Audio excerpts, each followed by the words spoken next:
Hey, Jacob. Hey, Matt. What are we driving today? It's a Mahindra XUV700. A Mahindra?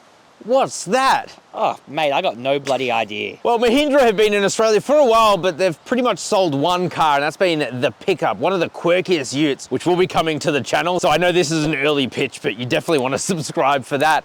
This, though, is their newest SUV, and this thing has to be the quirkiest car of the decade, more so than a Suzuki Ignis, you know, the 800 kilo SUV. This thing is super quirky, but not in a bad way. It comes with a lot, and it has really impressed, I think, both of us, man. Oh, absolutely. It's blown me away. So today we're going to tell you all about it, just like we're going to tell you about our sponsor. Thank you to today's video sponsor, WiperTech. WiperTech sell high quality and durable wiper blades delivered straight to your door. Designed for all Aussie conditions, these blades fight rust, reduce wind lift, and glide smoothly thanks to their aerodynamic design and Teflon embedded rubber. They're easy to install, offer a perfect fit guarantee, and backed by a full 12-month warranty. Click the link below and use code CarSauce15 during checkout to get 15% off your order plus free express shipping. Thanks to WiperTech for sponsoring today's video. Thanks, other Matt, for that. Let's get into it.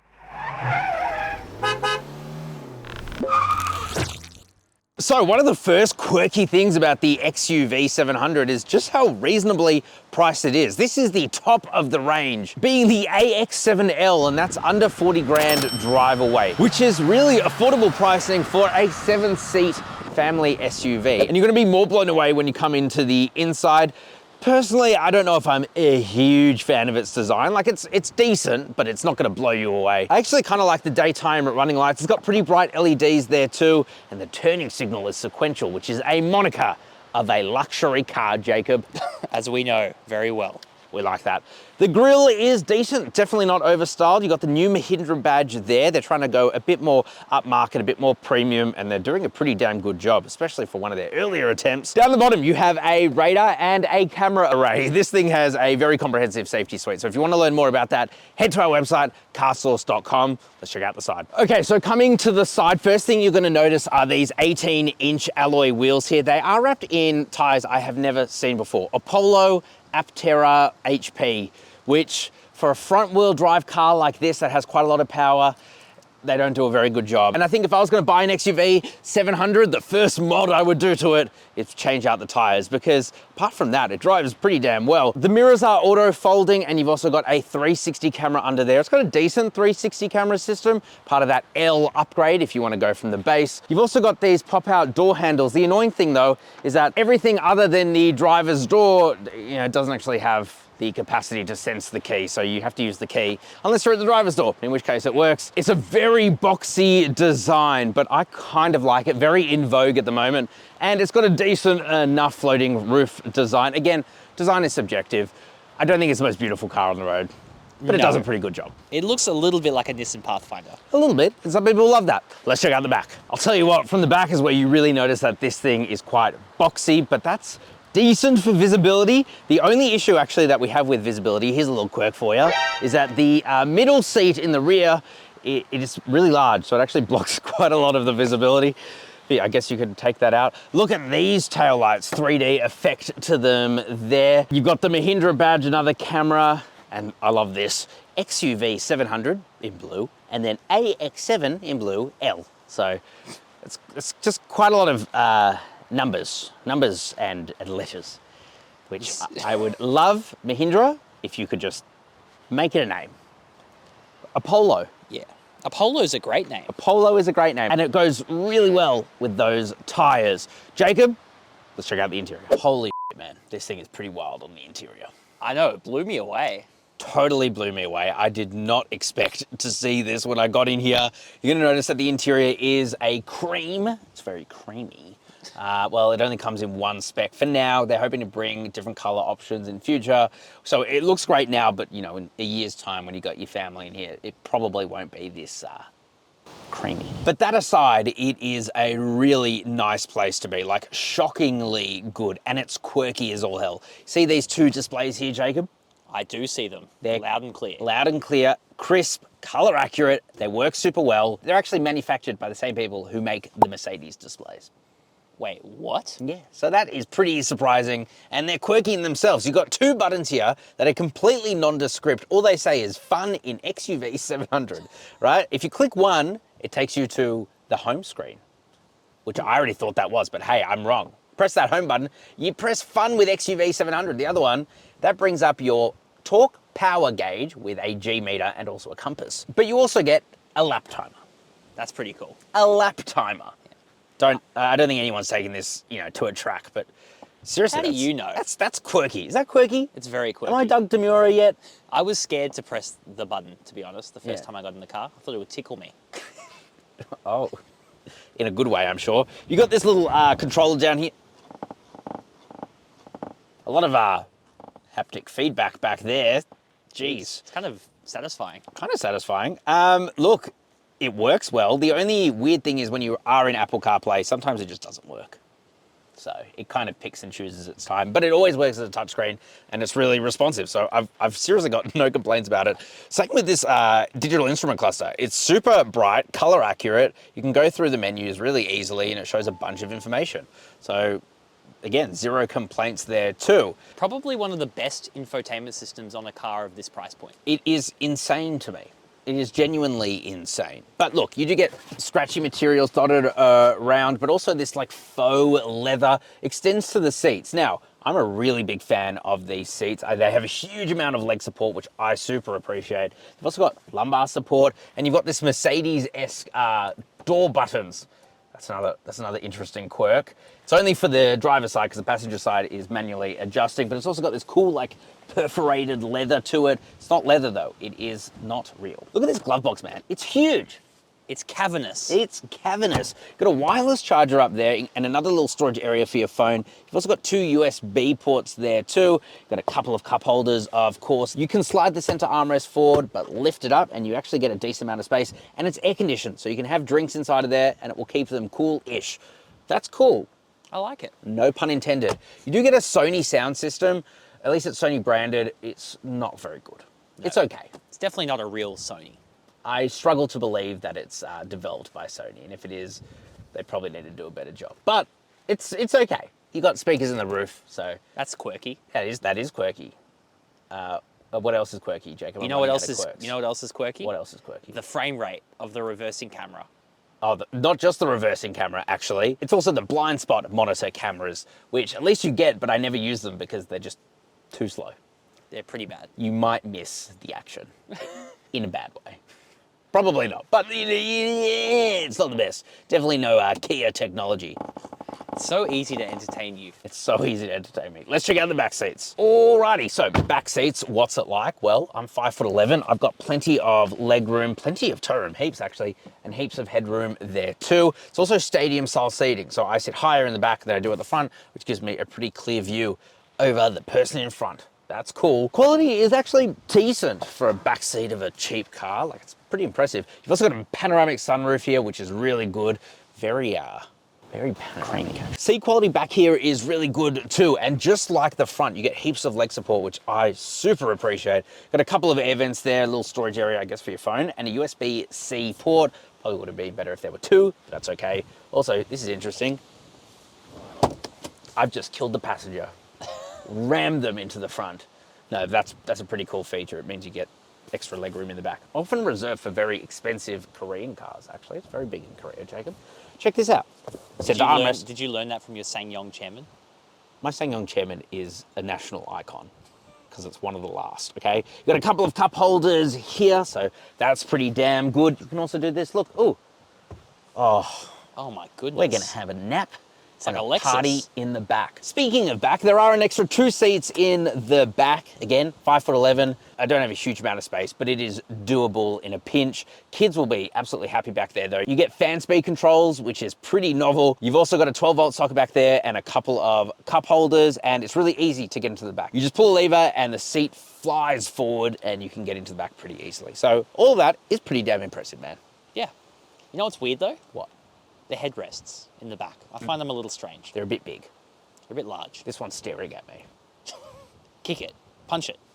All right, let's check out the practicality. Okay, so what can the XUV700 fit in its bum? I don't love that this is a little bit short, like I'm only 5'11", so, you know, it's not the greatest, but you have a tiny bit of space here. Again, not the best, but this is only 4.7 meters long, so the fact that they've even put a third row in here is remarkable. Under here, you get your tire repair stuff, no full-size spare. It is really easy to drop the third row, and then you get plenty of space. Like, it's really, really good. And we can come around, pull this lever, beep bop, it just falls forward. Although this side, for whatever reason, doesn't flip forward, but that's okay. And then you get plenty of space in there. Like, it's genuinely quite impressive. So, enough of the boring practical stuff, let's drive it.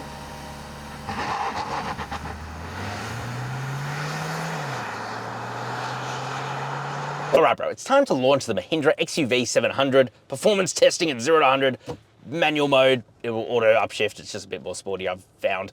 Fist me hard. Brake boost launching, build up boost that turbo. Oh, can't believe it's got launch control, bro. It certainly doesn't. Oh, come on. Ooh. All right, it's losing a bit of gas now. A little bit. Huh. Oh, that's crazy. That is 1 millisecond faster than an MG ZST. That is an interesting fact. 9.89 seconds. That's okay. I would have expected a little bit better. Probably the tires. Probably.